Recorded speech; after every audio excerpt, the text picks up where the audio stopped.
Egypt court upholds Muslim Brotherhood death sentences. The court in Egypt has upheld death sentences on 183 Muslim Brotherhood supporters over a 2013 attack on a police station near Cairo.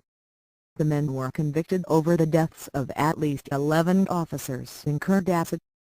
The attack took place after Egyptian military forces cracked down on Islamist supporters of ousted President Mohammed Morsi that July.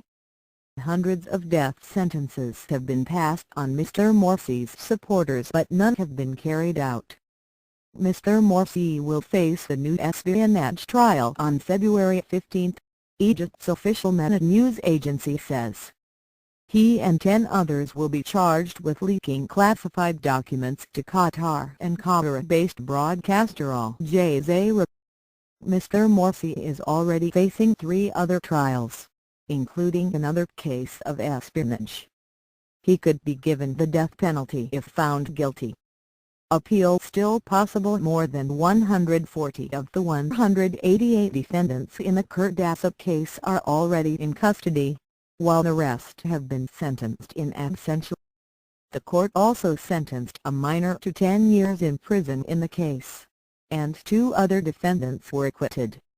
The verdict follows a recommendation by Egypt's top religious authority, the Grand Mufti, but it can be appealed against. Last month, the death sentences of 37 people were overturned on appeal.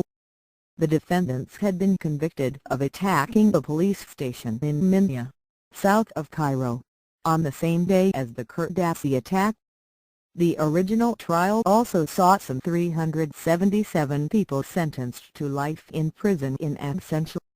The United Nations has called the mass trials unprecedented. Mr Morsi was succeeded by President Abdel Fattah al-Sisi, the former military chief who has been heavily criticized for his crackdown on Islamists. Hundreds of people, mostly Islamists, have been killed since the army deposed Mr Morsi.